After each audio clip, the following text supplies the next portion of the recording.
মাস্কাটে তৌহিদ জয়শঙ্কর বৈঠক, ঢাকা দিল্লি সম্পর্কের চ্যালেঞ্জ মোকাবেলার অঙ্গীকার। সর্বগ্রাসী দুর্নীতি নির্মূলে বদ্ধপরিকর প্রধান উপদেষ্টা, ভারত সহ 3 দেশের গেটওয়ে হতে পারে বাংলাদেশ। তেল নিয়ে তেলেসমাতি, রোজার আগেই বাজার থেকে উধাও সয়াবিন।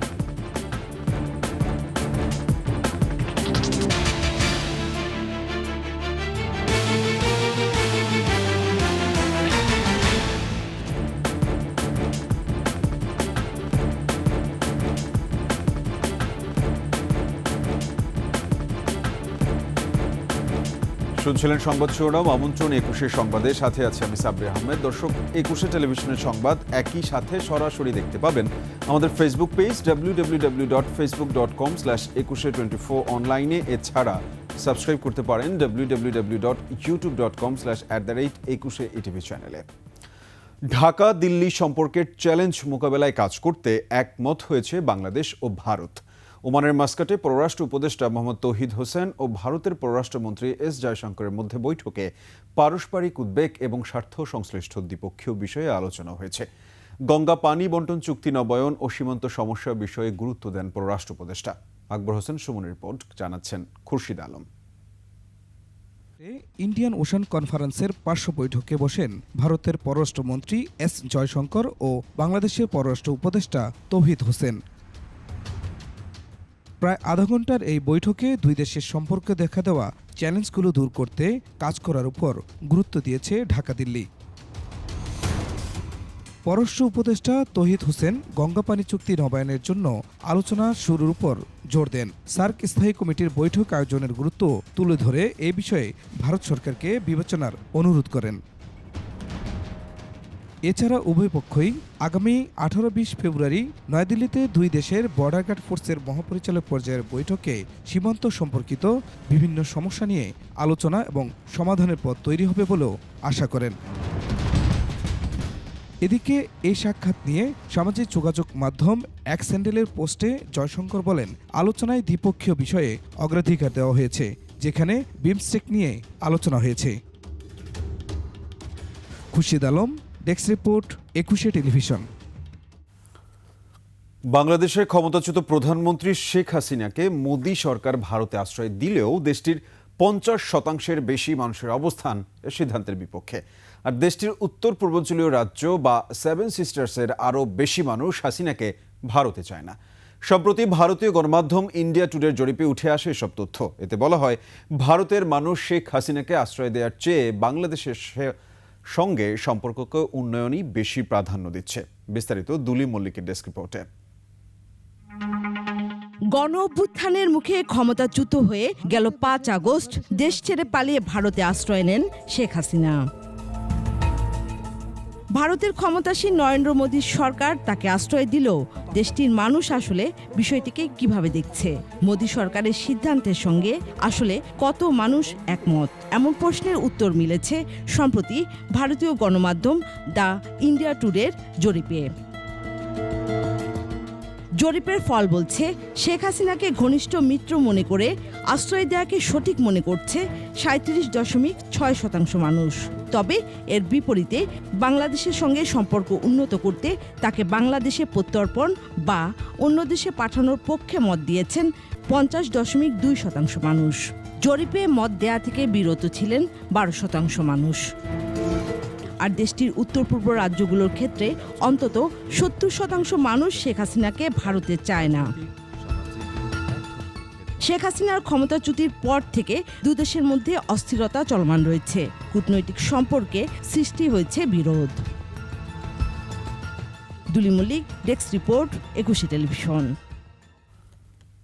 সর্বগ্রাসী দুর্নীতি নির্মূল করতে না পারলে জাতির কোনো সম্ভাবনাকেই কাজে লাগানো যাবে না বলছেন প্রধান উপদেষ্টা ডক্টর মোহাম্মদ ইউনূস। রোববার রাজধানীর চীন মৈত্রী সম্মেলন কেন্দ্রে বাংলাদেশ অ্যাডমিনিস্ট্রেটিভ সার্ভিস অ্যাসোসিয়েশনের অনুষ্ঠানে যোগ দিয়ে এ কথা বলেন তিনি। এজন্য সরকারের সব সেবা অনলাইনে নিশ্চিত করার নির্দেশনাও দেন প্রধান উপদেষ্টা। মেহেদী হাসান রিপোর্ট। এক সময় পৃথিবীর শীর্ষ দুর্নীতিগ্রস্ত দেশের তালিকায় প্রথম ছিল বাংলাদেশ। পরিস্থিতির কিছুটা উন্নতি হলেও টিআইবির হিসেবে বাংলাদেশের অবস্থান এখন 14তম। প্রধান উপদেষ্টা বলছেন, সর্বগ্রাসী এই দুর্নীতিকে দমন করতে না পারলে দেশের কোনো সম্ভাবনাকেই কাজে লাগানো যাবে না। যে কোনো পরীক্ষায় আপনারা দেখবেন বাংলাদেশ দুর্নীতির তালিকায় সর্বনিম্ন। সততা বলে আমাদের আর কোনো জিনিস নাই, শৃঙ্খলা বলতে আমাদের আর কোনো জিনিস নাই। কাজে এই দুর্নীতি থেকে বাইর না হলে এই কোনোটাই হবে না। দুর্নীতি কমাতে সরকারের পরিষেবাগুলো অনলাইন করার কথা থাকলেও নানা অজুহাতে তা পিছিয়ে যাচ্ছে। অবিলম্বে অনলাইন সেবা নিশ্চিতের কঠোর নির্দেশ ডক্টর ইউনূসের। লোক যায় অনলাইন সার্ভিস ট্যাক্সটা দেওয়ার জন্য, বলছে সার্ভার ডাউন হয়ে গেছে। সুন্দর সুন্দর ব্যাখ্যা, অর্থাৎ আপনাকে সে দেবে না। সে আমরা থাকা অবস্থায় আমরা যেন প্রতিটি ক্ষেত্রে অনলাইন সার্ভিস যেগুলো তৈরি আছে, ভবিষ্যতে তৈরি হবে সেগুলোর কথা বলছি, যেগুলো তৈরি আছে এটা 100% আমরা ইমপ্লিমেন্ট করে যেতে পারি।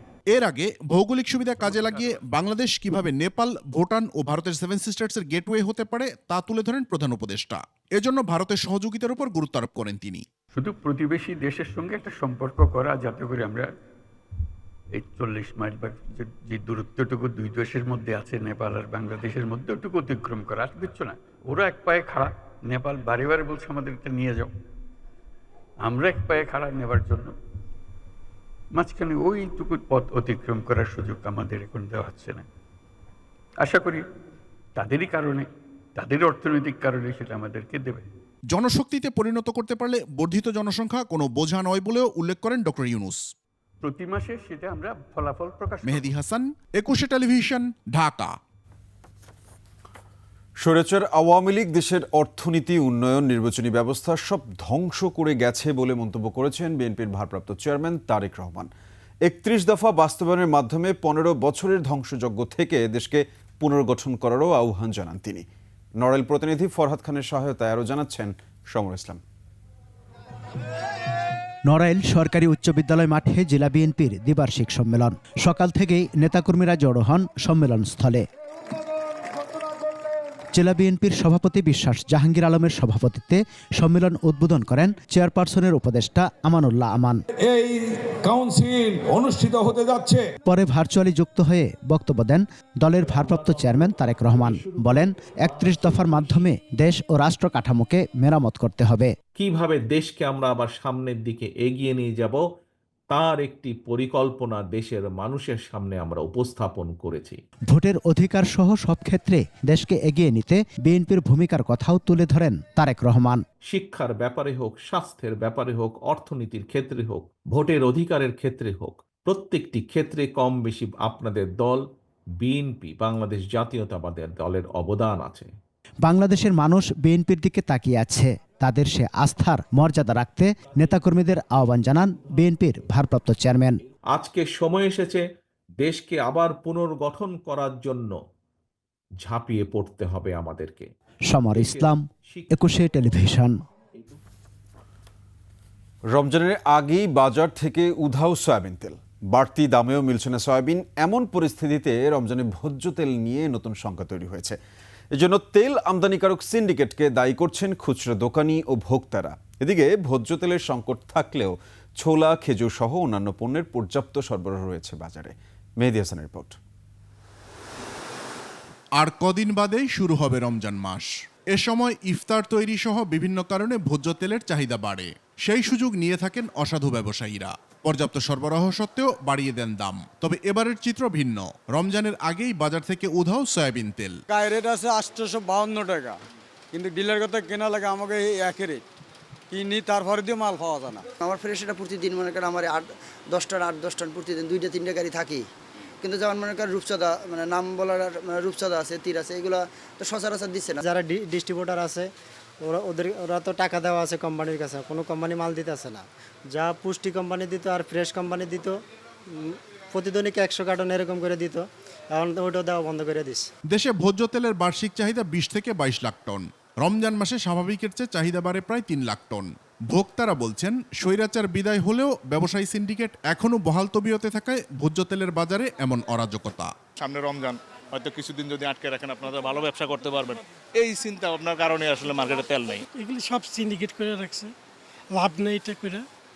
লঙ্কা যে যায় সেই রাবণ সাজে। এদিকে রমজানের অন্যতম অনুষঙ্গ ছোলা, বিভিন্ন ধরনের ডাল, চিনির মতো পণ্যের সরবরাহ ও দাম এবছর স্বাভাবিকই আছে। এখন সরবরাহ প্রচুর আছে, দামের কোনো বাড়তির কোনো সম্ভাবনা নাই। ছোলা এখন আমরা 105 টাকা বিক্রি করতেছি, ডাল অ্যাঙ্কার বেচতেছি 70 টাকা, আর মসুর ডাল মোটাটা বেচতেছি যে 105 টাকা। ইফতার অসম্পূর্ণ থেকে যায় খেজুর ছাড়া। সেই খেজুর এবার মিলবে 180 থেকে 1400 টাকা কেজির মধ্যে। এখন পুরোপুরি বেচা কিনা শুরু হয় না, তার ওই 2-4 দিন পর আস্তে আস্তে বেচা কিনা পুরোপুরি শুরু হবে। আর সাপ্লাই আপনার পর্যাপ্ত পরিমাণে আছে। আর পেঁয়াজের ভরা মৌসুম হয়, দাম নেমে এসেছে 40 থেকে 45 টাকা কেজি। চাহিদা এবং সরবরাহ দুটোটাই আছে, প্রচুর পরিমাণে এবার পেঁয়াজের আমদানি। মেহেদি হাসান, 21 টেলিভিশন, ঢাকা। নিচ্ছি সংবাদ বিরতি, যখন ফিরছি তখন অন্যান্য সংবাদের সঙ্গে আরও যা থাকছে। লামায় রাবার বাগান থেকে 22 শ্রমিক অপহরণ, মুক্তিপণ দাবি। আমন্ত্রণ আবারও 21 সংবাদে। বান্দরবানের লামা থেকে আবারও 22 জন রাবার শ্রমিককে অপহরণ করে নিয়ে গেছে সন্ত্রাসীরা। রোববার ভোরে উপজেলার ফাঁসিয়াখালীর মুরংঝিরি পাড়া থেকে তাদের অপহরণ করা হয়। পুলিশ জানায়, দুর্গম মুরংঝিরি এলাকায় সন্ত্রাসীরা কয়েকটি রাবার বাগানে হামলা চালায়। এ সময় সন্ত্রাসীরা অস্ত্রের মুখে সেখান থেকে 22 জনকে অপহরণ করে নিয়ে যায়। ঘটনার পর মুরংঝিরি সহ গোয়ালমারমা, মংবিচর ও তীরের ডেবা এলাকার বাসিন্দারা আতঙ্কে রয়েছেন।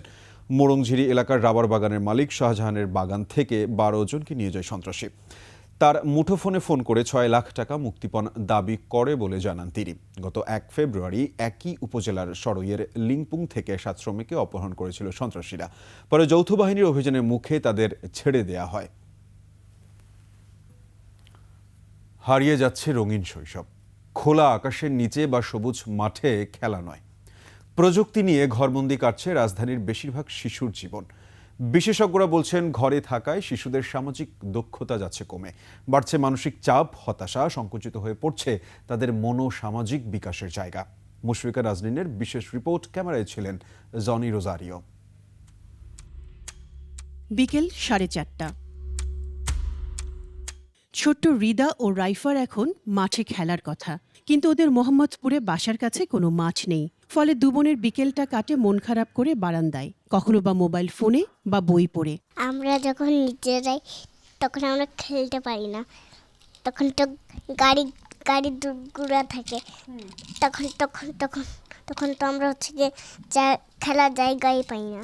বাসার কাছে একটা মাঠ থাকলে আমরা প্রতিদিন ওখানে গিয়ে খেলতে পারতাম। শ্যামলীর আদাবরে থাকেন লিটু বিথি দম্পতি। 6 মাস হলো কানাডা থেকে এসেছেন তারা। তাদের 10 বছরের ছেলে জুমার বিরক্ত, সবসময় বাসায় থাকতে হয় বলে। আর এইখানে তো একদম কনজাস্টেড একটা পুরো সব জিনিস একটা বক্সের ভিতরে ঢুকানি এরকম। আসলে আমার কাছে লাগছে এই যে জাঙ্গল থাকে না, হিউম্যানিটির একটা জাঙ্গল আর কি। একসময় বিকেল হলে দল বেঁধে শিশুরা ছুটত খেলার মাঠে। গোল্লা ছুট, কানামাছি, দাঁড়িয়াবান্ধা, কত কি খেলতো তারা। নগরায়ন, জনসংখ্যা বৃদ্ধি ও অপরিকল্পিত স্থাপনার ফলে কমে গেছে খেলার মাঠ। বাংলাদেশ ইনস্টিটিউট অফ প্ল্যানার্স বিআইপির তথ্য মতে ঢাকার 2 সিটি কর্পোরেশনের আওতায় মাঠ আছে 235টি, কিন্তু জনসংখ্যার তুলনায় মাঠের প্রয়োজন 2400-র মতো। খেলতে না পারায় শিশুরা হয়ে পড়ছে গৃহবন্দী, আসক্ত হচ্ছে মোবাইল, ট্যাব, কম্পিউটার গেমের প্রতি। 18 বছর তো আসলে হয়নি, কিন্তু যেই জিমেল ওরা ইউজ করে সেই জিমেলটা 18 বছরের উপরেই বয়সে সেট করা আছে। এটা দেখতে দেখতে ভালো লাগে, নেশা হয়ে গেছে। যুক্তরাষ্ট্রের centre for disease control and প্রিভেনশনের তথ্যে বাংলাদেশের 4 থেকে 17 বছর বয়সী প্রায় 60 লাখ শিশু কিশোর ডিজিটাল আসক্তিজনিত নানা রোগে ভুগছে। ফেসবুক, ইনস্টাগ্রাম, লিঙ্কডইন, টিকটক সহ সব সামাজিক যোগাযোগ মাধ্যমে তাদের উপস্থিতি সবচেয়ে বেশি। শিশুর স্মার্টফোন আসক্তির কিছু প্রধান কারণ: 85% মা বাবা সন্তানদের সময় কম দেন, 52% শিশু খেলার মাঠের অভাব, 42% শিশুর খেলার সঙ্গী নেই। এভাবে মাঠে খেলাধুলা করে না, যারা যারা মোবাইল ব্যস্ত থাকে। সন্তানদের ডিজিটাল আসক্তিতে চিন্তিত অভিভাবকরাও।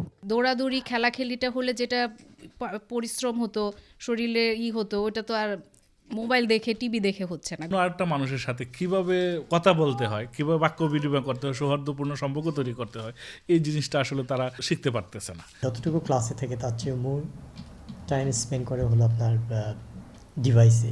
কোনোকে আমরা সময় দেই, কিন্তু তারপরে যেটা হয় যে ও ওই গেমের মধ্যে ঢুকে যায় বা টিভি দেখে, তো ওর কিন্তু চোখটাও খারাপ হলো এই জন্যই। মানসিক স্বাস্থ্য বিশেষজ্ঞ ডাক্তার হেলালুদ্দিন আহমেদ জানান, প্রতিদিনই বাড়ছে 3 বছরের শিশু থেকে 18 বছরের কিশোর রোগীর সংখ্যা। তার ভিডিও দিয়ে তাকে এক্সপোজ করা এবং সেই ভিডিও দিয়ে বাবা মা নিজেরা খানিকটা আনন্দ পাবেন, লাইক বেশি পাবেন, কমেন্ট বেশি পাবেন, শুধু এই আশাতে যখন শিশুকে তারা ব্যবহার করছেন, আমরা মনে করি সেটি শুধু তাদের এক ধরনের ভুল নয়, কোনো ক্ষেত্রে শিশু অধিকারের উপর একটি হস্তক্ষেপ। ঢাকা বিশ্ববিদ্যালয়ের চিকিৎসা মনোবিজ্ঞানের সহকারী অধ্যাপক জবিতা খাতুন জানান, শিশুবান্ধব সমাজ প্রয়োজন।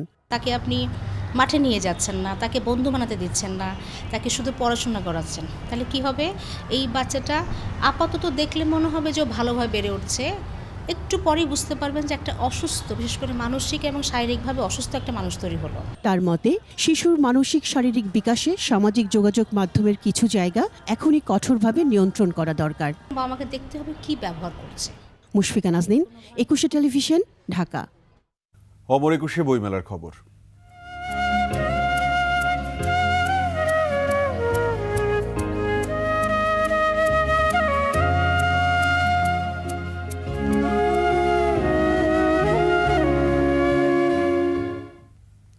অমর 21 বইমেলায় বিনামূল্যে নারী স্বাস্থ্য সুরক্ষার স্যানিটারি ন্যাপকিন বিতরণ অব্যাহত থাকবে বলে জানিয়েছে বাংলা একাডেমি। মহাপরিচালক মোহাম্মদ আজম স্বাক্ষরিত এক সংবাদ বিজ্ঞপ্তিতে এ কথা জানানো হয়। স্যানিটারি ন্যাপকিন ব্যবহারের বিষয়ে বাংলা একাডেমির কোনো সংকোচ থাকার প্রশ্নই আসে না বলে জানানো হয় এই সংবাদ বিজ্ঞপ্তিতে। একই সঙ্গে উদ্ভূত পরিস্থিতির জন্য দুঃখ প্রকাশ করেন মহাপরিচালক। এর আগে রোববার বিকেলে স্যানিটারি ন্যাপকিন বিক্রির কারণে দুটি স্টল বন্ধ করে দেওয়া হলে সমালোচনার ঝড় ওঠে। বইমেলার একটি কর্নারে প্রাণ আরএফএল গ্রুপের স্বাস্থ্য সুরক্ষা পণ্য ব্র্যান্ড স্টে সেফ তাদের স্টলে স্যানিটারি ন্যাপকিন প্রদর্শন ও বিতরণ করে আসছিল। সংবাদ বিজ্ঞপ্তিতে বাংলা একাডেমি তাদের সামগ্রিক অবস্থান ব্যক্ত করে। কারো পছন্দ কবিতা, কারো উপন্যাস, আবার কেউ ব্যস্ত ইতিহাস চর্চায়, কারো আগ্রহ বিজ্ঞানের বিষয়ে।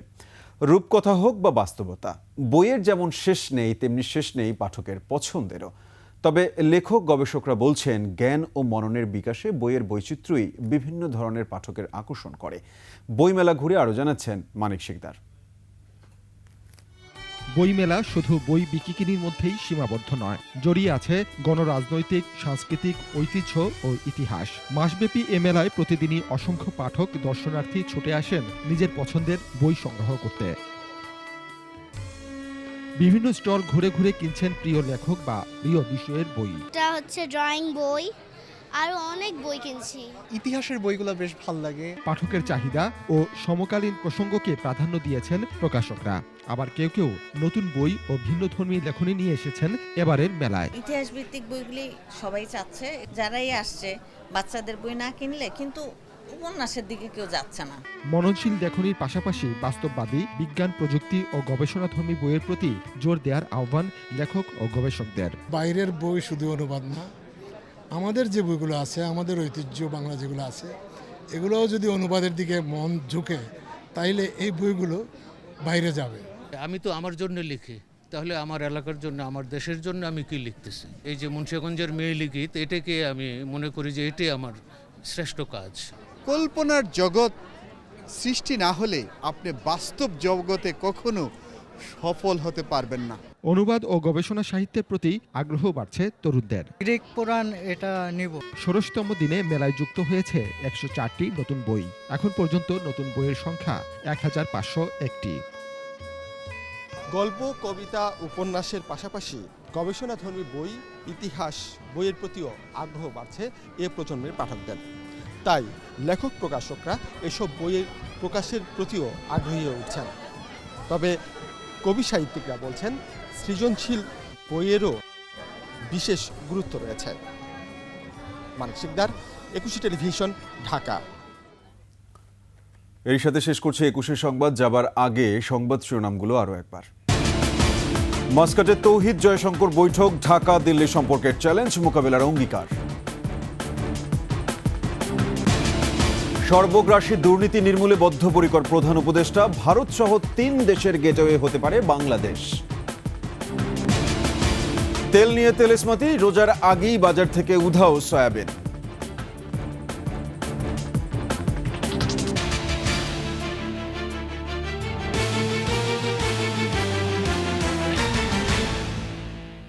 দর্শক, সর্বশেষ সংবাদ জানতে ডায়াল করুন 202 নম্বরে আর ভিজিট করুন 21dash-tv.com এই ওয়েবসাইটে। ফেসবুকে ভিজিট করতে পারেন www.facebook.com/2124 অনলাইনে। এছাড়া সাবস্ক্রাইব করতে পারেন www.youtube.com/@21etv চ্যানেলে। এতক্ষণ সঙ্গে থাকার জন্য সবাইকে ধন্যবাদ। পরবর্তী সংবাদ দেখার আমন্ত্রণ রইল। 21-এর সাথে থাকুন।